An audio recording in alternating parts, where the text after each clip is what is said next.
What up with it? The Uninspired Rapping Podcast. I'll say that right. The Unaspiring Rapper Podcast. What's happening? Shit, man, I was over here checking out this C-Mac. So, the one on Adam? Yeah, so look, man, the nigga's not even from Cali. Where are you from? Because I swear I thought he was from LA. He's in LA. He's from an LA gang. He moved from Texas. Okay. His dad sent him to live with his mom. Say he moved in Crenshaw in the Slauson 60 area. Then he moved to the 40s, and then he moved to the 50s and got put on at the age of 19. That's the one where he was talking outside the house, huh? Nah, this is on Adam. Oh, okay. He probably retelling the same shit then. Okay, yeah, I did hear him say that. On at 19?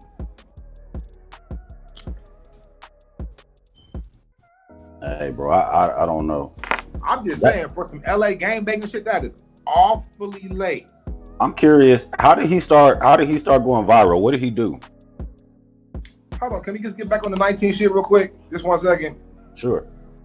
When you're a gangbanger, you generally come off the porch between 12, no later than 16, normally, right? 17 if you have some strict parents, so you can never get out the house until you can get on your own, but that's awfully late. Only niggas I know that like started gangbanging at like that late are like rappers like The Game. Okay, well, this is what I was confused about. He got put on the hood that he claimed now, he got put on in 19, right? Right. But remember when he, like you said, he was in the 60s hood? Then the 40s. Right. So was he active then? Or how did that, I don't know how that shit worked. Nope. He said he was living in apartments over there in the 60s, which I've heard of before. And then he just living there though. He said he was hanging with niggas, say he messed with cool niggas, but I don't know, 5'5" put him on. Maybe they limited on niggas. So was he active prior to 19 while he was traveling through hood to hood? That's my question. He said he didn't graduate from high school. Said he tried playing basketball. He said he's 28, which is even more startling. Because that personality, that attitude, that turn up is way younger mentality. That's for a young nigga. You're a late bloomer. When So you he's get off the porch 28? late, what? He 28? That's what he said, bro. Ah, damn. Okay. That's what I'm saying. But I guess if you come off the porch late, that's what's gonna happen, right? I guess. That's weird to me. Like you super active close to 30? Like that's wild. Right. So I'm sitting there thinking that the nigga's like, 22, 21, a youngster, a big ass youngster. I thought he was just a big little nigga. Like I thought he was 21. I thought he was early 20s. Me too. I'm like 28, my nigga. Like technically you can already start losing your hair. So how did he start booming? Because he came up in our recommenders around the same time. I think he started doing some Popeyes on some silly shit with Popeyes. Popeyes chicken? Right. Okay. All right. And it went viral like with TikTok or something like that. All right. Hey, bro. What we finna do? I told you I'm finna troll Umar, bro. I might just troll him into stardom. Yeah. Tell that nigga I got some money for the dono. I don't know what I asked you 6 months ago when we started the podcast if we should get Umar on the show, and you didn't want to. I thought it would have been a splendid idea. This nigga said splendid. That would have been a splendid idea. What'd you say earlier? You used another word earlier that you don't usually use. Nigga said it was riveting. I say riveting a lot, my nigga, actually. This nigga been watching T.I. videos. Some stories are riveting, nigga. Some shit you watch is riveting, nigga. It leaves you on the edge of your seat. Oh. Indubitably. Blood, indubitably. Indubitably.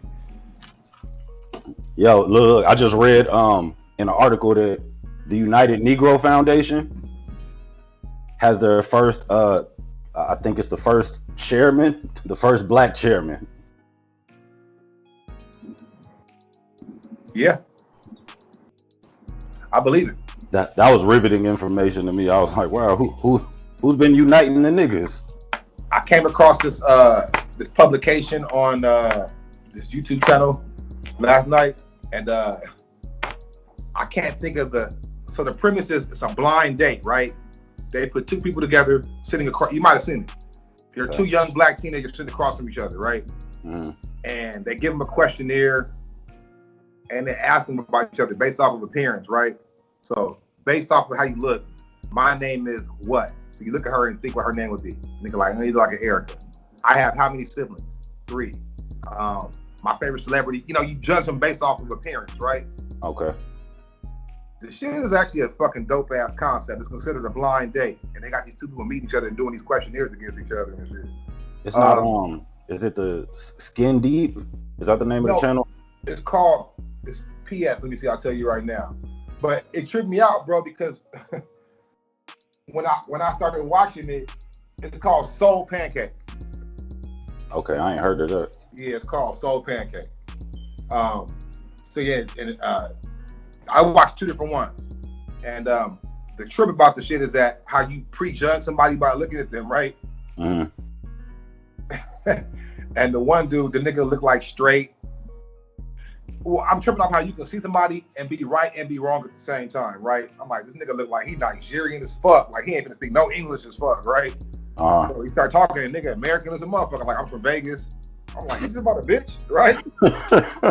So then one of the questions they asked each other was like, you know, I am African American, each other's ethnicity. So come to find out, the nigga's dad is Nigerian, but he was adopted by people and moved to Vegas. So I'm like, I was right. I was right, but wrong at the same time and shit. Right. Nigerian features like a motherfucker. Yeah. And then the chick that they had him matched up with was kind of whack. You know what I'm saying? I ain't gonna lie. I gotta see you the link though. Okay, yeah, because I didn't see it at the top of their page. What'd you say? I said I didn't see it at the top of their page. I just went and subscribed. Yeah, it's actually a pretty dope channel, man. Like the thumbnails are deceiving though. Don't go by the thumbnails because they're very deceiving. Most channels are. They really are, huh? That's how they get in the algorithms. That's true. Niggas start having their shit look the same, certain way you title your video, and you got the font on there, or whatever, generates, more people. Now, nigga, did you see the Kevin Samuel shit with the Mexican chick? No, I was gonna ask you if you saw the Canadian chick. That's what I'm talking about. Oh, was she Mexican? I'm pretty sure she's Mexican, but yeah, she's from Canada. Oh, bro. The title was like ginger ale, tender or something. Canadian dry. Yeah, Canadian dry. Canadian dry. Bro, I watched the live stream and just sped through it. Skim through. I see a picture of somebody talking. That's what I always do. Okay. Yeah, I'll watch the whole thing. Okay, yeah, I gotta see video, bro. Because Well, I didn't see her video last night. He clipped hers. He clipped hers. If I didn't see her video, it wouldn't have been the same, right? It adds on. It don't take away from me, but it definitely adds. So I can see what you look like. So what do you think about that shit? Okay, so all right. So for people that didn't see it, the situation was Canadian chick. What was she? 20? She was in her late 20s. 27, 28. 27, I think. Yeah. She met a guy on Tinder in January, and was holding out on the pussy, and he said he was cool with that, and he goes. Hold on, they met once a week for an hour at a park. Met once a week. He said he was cool for 4 weeks. Right, and then the last time she was with him was Valentine's Day, and then he broke up with her via text after. Right, like right after Valentine's Day or whatever. So my thoughts on that is the short answer for that is I think she's a weirdo. Like she's the type that she's clingy. She has a clingy mentality. That was my overall. I was like, oh, you're clingy. Mm-hmm. So I was like, that's a no-go. He said it though. It's a trip. So I watched it with the woman, right? So I got 2 perspectives from it, right? Mm-hmm. Which end up being the same exact perspective, is that the bitch is batshit crazy, right? Yeah. So, but for one, you're spending an hour. You seem like you're a very emotional person. So you're spending an hour a week with this guy. I'm sure you're being affectionate. I'm sure when it's time to go, you're like, I don't want to leave you. So each week he thinks he's getting closer to the pussy, right? Right. And then last time he's like, bitch, you doing all this shit and I can't fuck. Like, on Valentine's Day. That was key to me. Like, oh, y'all Right. were together on Valentine's Day and he ain't getting none, and y'all Then she just said, nah. then she said they broke up. Like, he didn't break up with you. Y'all were never together. Yeah, y'all weren't together. He stopped contacting you. That's what happened. So, Kevin Samuel made some good points. He said, you know, how long do you think you would have waited? Just 2 months? So that's another 2 or 3 weeks. That's going to dictate a person that can be your partner for life. Right. And like you said, he can fuck you and you can fuck him and both say no. You can go fuck him. He got a little ass dick. And you like, nobody wants to be hurt. but you can go fuck him. He got a little ass dick and you be like, I can't fuck with this nigga. Right. Like, this ain't for me. Yeah. This ain't for me. Just like you said, relationships are a risk. You gonna take a risk. And this is what I don't trust see. no bitch to put a time limit on giving out pussy. Like you're not a virgin, so your shit ain't a temple. So right, far from it. Right. So, secondly, yeah, bro, that was really, it was far out because. He said some shit. He said making a man. What did he say? Making a man pay in the present for the past, nigga, leads to no future. Something like that. I'm paraphrasing, but I was like, yeah, bitch, nobody wants to deal with that baggage. And when he reversed the question and said, would you want to deal with that? She was just like, Then he's like, if you're this crazy and this repetitive and this redundant, this is why he didn't want to call and do it to you in person. He did it on the phone for this very fucking reason. Right. Was that cowardly? Like, y'all ain't even, like, you're clingy. And then it's like, I still want to have what she said, I still want to have a contact. A relationship, a friendship. A friendship. He said, ma'am, you were never friends. Like, you've known them for a month. Like, so this is I have a couple more things about it too. So first of all, I think that, and this is just my theory, and we go back to prejudging people, right? I think this chick is probably a totally different chick than she was 7 years ago, right? I feel like this conservative Starbucks bitch had the grandma shawl on. Sure did. Like, I think this is just a new version of her.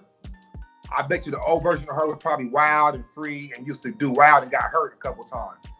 Because she's really homely looking. You could tell she wasn't ugly. Okay. But you could tell she like wanted everything, the glasses, the sweater, the hair up, the coffee right here. I disagree with her being wild in the past. I think she's always probably been like that. And she's just a nerd. She ain't a freak. So when when she did let a nigga in, that nigga probably just ran through her and left her. Like, this nerdy bitch. You know what I'm saying? She looks like she's been. I would love to see her Instagram to just go back retro look. So you can judge her some more. Hey, that's what you up. No, I feel you. Bro, we're being judged right now. Absolutely. I said that facetiously, you know. I'm we're being judged right now, nigga. So yeah, I feel like she was one of those just nerdy library book girls that, you know, probably got with somebody and the nigga just treated her like shit because she was a doormat. I don't know, man, but her being from Canada, it could be, but I've seen that type before, and I know I've seen them do a 180 before, go from like Slutville to just like, she's gave me the cold anemic vibe, right? Like she literally had the sweater on, nigga, inside the house. Cold anemic vibe. I'm like, you're still cold? Like, you're inside the house. Excuse me. Yeah, like that bitch was by a fireplace with a Harry Potter book on everything. Yeah, she's batshit crazy though. She's batshit crazy. She would definitely be a clingy chick. But you know what though? The reason why we didn't get to know much more about her, because he never got a chance to even ask her anything. He really didn't. There's a lot more that he could have asked. Well, because for all we know, the bitch got kids. Right, he didn't touch on that. No, I'm saying because that's another thing. If you got kids, you definitely can't be holding out on no pussy. Like, right, you're not new to this. So my point is, he didn't even ask her enough shit to even like us to even get a real fair assessment of who she really is. I think what she gave was enough to assess, which is what he kind of did. He was like, all right, clearly you need therapy. But you know what I mean? Like the whole rating thing and like, you know, how we didn't get to even get it. It wasn't even, but it didn't seem like it was necessary either. True. You know, I wanted to know, okay, well, what did y'all do when y'all met up? Like, were y'all go have some drinks? Did y'all just go to the park and To did the y'all park. smoke? What did y'all do at the park? Talk? You could tell like they met at the park and she was probably always emotional and like affectionate and like I don't want to let you go. I hate the day. Yeah, one of them. He's thinking like I'm getting closer to the pussy. Right. I'm trying to get somewhere with this. Right. She thinks she over here trying to find a goddamn soulmate on Tinder. That's where you were. That's where she started off on the wrong foot. She shouldn't even say how they met. She should have just said I've been talking to this guy. She should have took her ass to Christian Mingle. Yeah, that's why I should sign up. But she really needs to talk to somebody, literally. Somebody that's gonna be honest with her. Well, that's what I'm saying. He didn't delve into if she had a parents, her dad. Like he didn't get into any of that stuff that would help us paint a better picture of it. So when I'm making my assumption of how she used to be, I'm just basing it off of that bitch just being crazy and not wanting to get hurt again. Yeah.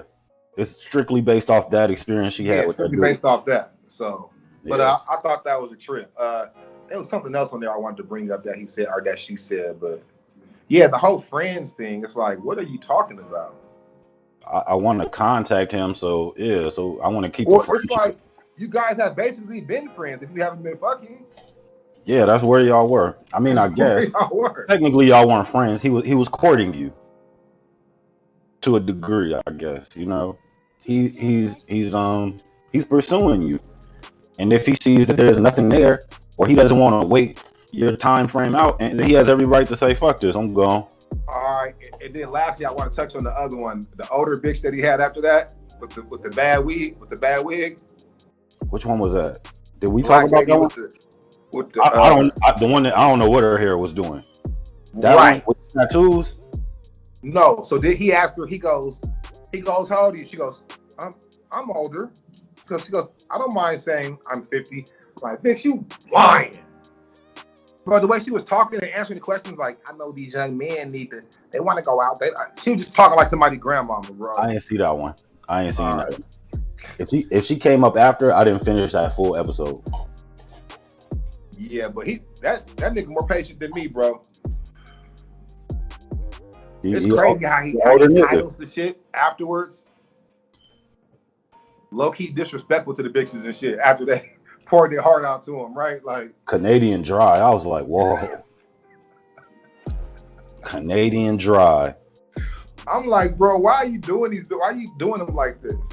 I mean, because she wasn't putting out, so yeah, it's probably dry. Shit. I guess that's it. What else we got? I ain't had no hot topics today. Yeah, we can hit it again. I still want to do that review on that project before this nigga fuck around and drop something else. On Tory Lanez. Right. That shit was fire. I'm going back to listen to that now. Yeah. All right, man. The Unaspiring Rapper Podcast. Rapper Podcast. Water pop. 555.